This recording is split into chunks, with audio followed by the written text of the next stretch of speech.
ਜਿਉ ਲੱਕੜ ਖਾਦੀ ਘੁਣ ਨੇ ਤਿਉ ਕਾਇਆ ਮੰਦ ਗੁਣਾ ਖੋਖਲੀ ਕੀਤੀ। ਧਰਮ ਨੂੰ ਵੀ ਹਨ ਭਰਮ ਚ ਰੱਖਦੇ ਤੇ ਨਾਲੇ ਕਰਮ ਨੂੰ ਚਾੜਨ ਪਲੀਤੀ। ਇਹ ਨਹੀਂ ਜੇ ਕਿਸੇ ਦੀ ਖੈਰ ਮਨਾਉਂਦੇ ਹੈ ਐਬਾਂ ਦੀ ਮਾੜੀ ਨੀਤੀ। ਹੈ ਮੰਦ ਗੁਣਾ ਦੀ ਮਰਜ਼ ਮਟਾਉਂਦੀ ਸਲਾਮਤਾ ਘੋਟ ਜੋ ਬੂਟੀ ਗੁਣਾ ਦੀ ਪੀਤੀ। ਘੋਟ ਜੋ ਬੂਟੀ ਗੁਣਾ ਦੀ ਪੀਤੀ। ਚੈਨਲ ਤੂੰ ਸਤ ਅਖੰਡ ਜੋਤ ਦੇ ਪ੍ਰੋਗਰਾਮ ਸੁਗੜ ਵਿਚਾਰ ਵੇਖ ਰਹੇ ਸਾਰੇ ਹੀ ਸਰੋਤਿਆਂ ਨੂੰ ਮੇਰੇ ਵੱਲੋਂ ਸਤਿ ਸ੍ਰੀ ਅਕਾਲ। ਵਾਹਿਗੁਰੂ ਜੀ ਕਾ ਖਾਲਸਾ ਵਾਹਿਗੁਰੂ ਜੀ ਕੀ ਫਤਿਹ। ਪ੍ਰੋਗਰਾਮ ਸੁਗੜ ਵਿਚਾਰ ਵਿੱਚ ਜੋ ਅੱਜ ਮੇਰੇ ਬੋਲਣ ਦਾ ਪਹਿਲੂ ਹੈ ਉਹ ਹੈ ਸੋਚ ਨੂੰ ਸਿਉਂਕ। ਅਸੀਂ ਵੇਖਿਆ ਹੋਵੇਗਾ ਕਿ ਜਦੋਂ ਚੰਗੇ ਭਲੇ ਹਰੇ ਦਰਖਤ ਦੀਆਂ ਜੜ੍ਹਾਂ ਵਿੱਚ ਸਿਉਂਕ ਲੱਗ ਜਾਂਦੀ ਹੈ ਤਾਂ ਆਹਿਸਤਾ ਆਹਿਸਤਾ ਕਰ ਦਰਖਤ ਸੁੱਕਣਾ ਸ਼ੁਰੂ ਹੋ ਜਾਂਦਾ ਹੈ। ਫਿਰ ਚਾਹੇ ਉਸ ਦਰਖਤ ਨੂੰ ਜਿੰਨੀ ਮਰਜ਼ੀ ਖਾਦ ਖੁਰਾਕ ਦਿੱਤੀ ਜਾਵੇ, ਪਾਣੀ ਦਿੱਤਾ ਜਾਵੇ, ਪਰ ਹੌਲੀ ਹੌਲੀ ਕਰ ਦਰਖਤ ਸੁੱਕ ਹੀ ਜਾਂਦਾ ਹੈ ਤੇ ਅਖੀਰ ਇੱਕ ਸੁੱਕੀ ਲੱਕੜ ਬਣ ਆਪਣੀ ਹਰੀ ਭਰੀ ਟਹਿਕਦੀ ਮਹਿਕਦੀ ਹੋਂਦ ਗਵਾ ਬੈਠਦਾ ਹੈ। ਕੁਝ ਇਸ ਦਰਖਤ ਵਾਂਗ ਹੀ ਅਸੀਂ ਵੀ ਉਸ ਵਕਤ ਸੁੱਕਣੇ ਮਰਝਾਉਣੇ ਸ਼ੁਰੂ ਹੋ ਜਾਂਦੇ ਹਾਂ ਜਦੋਂ ਸਾਡੇ ਅੰਦਰ ਅਵਗੁਣਾਂ ਦੀ ਦੀਮਕ ਲੱਗ ਜਾਂਦੀ ਹੈ, ਜਦੋਂ ਸਾਡੇ ਅੰਦਰ ਨੂੰ ਵਿਕਾਰਾਂ ਦੀ ਸਿਉਂਕ ਖਾਣਾ ਸ਼ੁਰੂ ਕਰ ਦਿੰਦੀ ਹੈ। ਕਿਉਂਕਿ ਜਦ ਵਿਕਾਰਾਂ ਦੀ ਸਿਉਂਕ ਕਾਇਆ ਰੂਪ ਬਿਰਖ ਦੀ ਜੜ ਨੂੰ ਭਾਵ ਕੇ ਸਾਡੀ ਸੋਚ ਨੂੰ ਲੱਗਦੀ ਹੈ ਤਾਂ ਸਭ ਤੋਂ ਪਹਿਲਾਂ ਖੋਖਲੀ ਹੁੰਦੀ ਹੈ ਸਾਡੀ ਸੋਚਣ ਸ਼ਕਤੀ, ਜਿਸ ਦੇ ਫਲਸਰੂਪ ਸਾਡੇ ਕੋਲੋਂ ਇੱਕ ਸਾਰਥਿਕ ਸਚਾਰੂ ਕਮਾਂਡ ਖੁੱਸ ਜਾਂਦੀ ਹੈ ਤੇ ਅਸੀਂ ਵਿਕਾਰਾਂ ਦੀ ਸਿਉਂਕ ਚਿੰਬੜੀ ਸੋਚ ਨਾਲ ਨਾ ਪੱਖੀ ਵਿਕਾਰੀ ਫੈਸਲੇ ਲੈ ਅਵਗੁਣੀ ਕਰਮ ਕਮਾਂਡ ਨਿਘਾਰ ਵੱਲ ਤੁਰ ਪੈਂਦੇ ਹਾਂ। ਹੁਣ ਜਿਸ ਸੋਚ ਨੂੰ ਵਿਕਾਰਾਂ ਦੀ ਸਿਉਂਕ ਲੱਗ ਗਈ ਉਹ ਸੋਚ ਤਾਂ ਹਾਂ ਪੱਖੀ ਸਚਾਰੂ ਤਰਬੀਅਤ ਵਾਲੀ ਸੋਚਣੇ ਤੋਂ ਗਈ। ਉਹ ਨਹੀਂ ਸੋਚ ਪਾਵੇਗੀ ਚੰਗਾ ਕੀ ਹੈ, ਉਹ ਨਹੀਂ ਸੋਚ ਪਾਵੇਗੀ ਮੰਦਾ ਕੀ ਹੈ।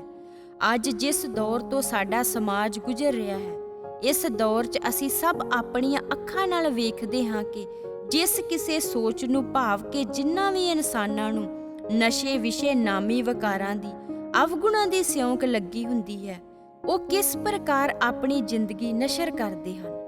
ਇੱਥੋਂ ਤੱਕ ਕਿ ਵਿਕਾਰਾਂ ਦੀ ਸਿਉਂਕ ਲੱਗੀ ਮੱਤ ਨਾਲ ਉਹ ਆਪਣਿਆਂ ਦਾ ਆਪਣੇ ਸਮਾਜ ਦਾ ਜਿਉਣਾ ਵੀ ਦੁਸ਼ਵਾਰ ਕਰ ਦਿੰਦੇ ਹਨ।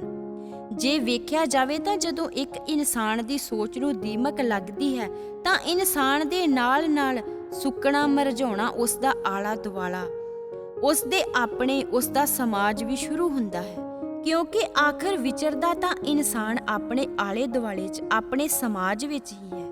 ਹੁਣ ਜੇ ਆਲੇ ਦੁਆਲੇ ਤੇ ਸਮਾਜ ਤੇ ਪੈਂਦੇ ਪ੍ਰਭਾਵ ਦੇ ਨਾਲ ਨਾਲ ਗੱਲ ਕਰੀਏ ਤਾਂ ਸਭ ਤੋਂ ਵੱਡਾ ਪ੍ਰਭਾਵ ਕਾਇਆ ਰੂਪ ਬਿਰਖ ਦੀ ਸੋਚ ਨਾਮੀ ਜੜ 'ਚ ਲੱਗੀ ਕਾਮ ਕ੍ਰੋਧ ਲੋਭ ਮੋਹ ਹੰਕਾਰ ਨਾਮੀ ਸਿਉਂਕ ਦਾ ਇਨਸਾਨ ਦੇ ਖੁਦ ਤੇ ਪੈਂਦਾ ਹੈ।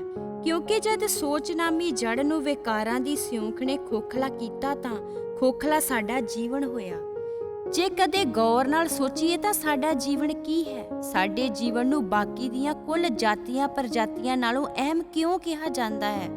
ਸਿਰਫ ਸੋਚ ਕਰਕੇ। ਸਾਡੇ ਕੋਲ ਸੋਚ ਹੈ, ਸਾਡੇ ਕੋਲ ਤਾਕਤ ਹੈ ਵਿਚਾਰਨ ਦੀ, ਸਾਡੇ ਕੋਲ ਮੌਕਾ ਹੈ ਸੋਚ ਅਕਲ ਜ਼ਰੀਏ ਪਰਮ ਪਿਤਾ ਪਰਮਾਤਮਾ ਨਾਲ ਸਾਂਝ ਪਾਉਣ ਦਾ।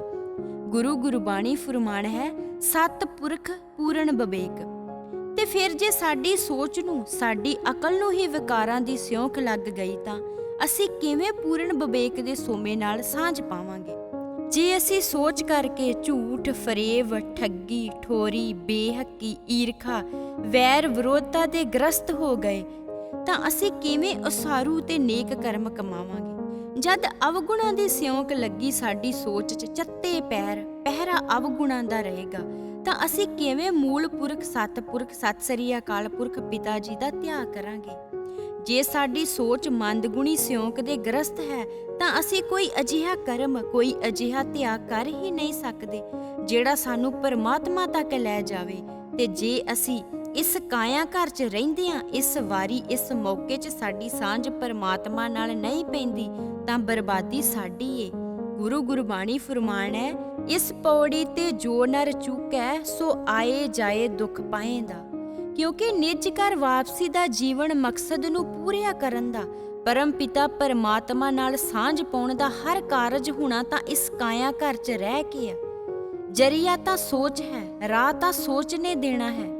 ਤੇ ਜੇ ਉਹੀ ਸੋਚ ਮੰਦ ਗੁਣਾਂ ਦੀ ਸਿਉਂਕ ਨੇ ਖੋਖਲੀ ਕਰ ਦਿੱਤੀ ਤਾਂ ਕੀ ਕਰ ਜੀਵਨ ਮਸਲਾ ਹੱਲ ਹੋਵੇਗਾ? ਕੀ ਕਰ ਸੁੱਖ ਸਕੂਨ ਪਾਵਾਂਗੇ? ਕੀ ਕਰ ਆਪ ਦੇ ਬਾਪ ਦੀ ਗੋਦ ਜਾਵਾਂਗੇ? ਇਸ ਲਈ ਪਹਿਲ ਦੇ ਆਧਾਰ ਤੇ ਸੋਚ ਨੂੰ ਲੱਗੀ ਸਿਉਂਕ ਦਾ ਫਾਹਾ ਵੱਢੀਏ, ਕਿਉਂਕਿ ਜਿਸ ਪ੍ਰਕਾਰ ਇੱਕ ਸਿਉਂਕ ਲੱਗਾ ਦਰਖਤ ਪੂਰੇ ਹਰੇ ਭਰੇ ਬਗੀਚੇ ਨੂੰ ਬਰਬਾਦ ਕਰ ਸਕਦਾ ਹੈ ਜੇਕਰ ਵਕਤ ਸਿਰ ਉਸ ਦਾ ਇਲਾਜ ਨਾ ਕੀਤਾ ਜਾਵੇ, ਠੀਕ ਇਸੇ ਤਰ੍ਹਾਂ ਇੱਕ ਸਿਉਂਕ ਲੱਗੀ ਸੋਚ ਵੀ ਬਹੁਤ ਕੁਝ ਬਰਬਾਦ ਕਰ ਸਕਦੀ ਹੈ ਜੇਕਰ ਇਸ ਨੂੰ ਵਕਤ ਸਿਰ ਜੇਰੇ ਇਲਾਜ ਨਾ ਕੀਤਾ ਜਾਵੇ। ਇਸ ਲਈ ਅੱਜ ਹੀ ਗੁਰੂ ਗੁਰਬਾਣੀ ਰੂਪ ਵੈਦ ਕੋਲ ਜਾ, ਸਾਹਿਬ ਸਤਿਪੁਰਖ ਸਤਿ ਸ੍ਰੀ ਅਕਾਲ ਪੁਰਖ ਪਿਤਾ ਜੀ ਦੇ ਸਾਜੇ ਸਵਾਰੇ ਪਿਆਰਿਆਂ ਕੋਲ ਜਾ, ਆਪ ਦੀ ਸੋਚ ਨੂੰ ਲੱਗੀ ਸਿਉਂਕ ਦਾ ਇਲਾਜ ਕਰਵਾਈਏ, ਤਾਂ ਜੋ ਸੋਚ ਨਾਮੀ ਜੜ ਦੀ ਤੰਦਰੁਸਤੀ ਨਾਲ ਕਾਇਆ ਰੂਪ ਬਿਰਖ ਨੇਕ ਕਰਮ ਨੇਕ ਸੋਚਣੀ ਦੀਆਂ ਸ਼ਾਖਾਂ ਲੈ ਪ੍ਰਫੁੱਲਤ ਹੋਵੇ ਤੇ ਸਾਨੂੰ ਵਸਲ ਦਾ ਫਲ ਦੇਵੇ। ਅਖੀਰ ਸਦੀਵੀ ਵਸਲ ਦੇ ਮਿਲਾਪ ਦੇ ਫਲ ਨੂੰ ਚਖਣਾ ਹੀ ਤਾਂ ਇਸ ਮਨੁੱਖੀ ਜਨਮ ਦਾ ਅਸਲ ਮਕਸਦ ਹੈ। ਸਤਿ ਸ੍ਰੀ ਅਕਾਲ। ਵਾਹਿਗੁਰੂ ਜੀ ਕਾ ਖਾਲਸਾ, ਵਾਹਿਗੁਰੂ ਜੀ ਕੀ ਫਤਿਹ।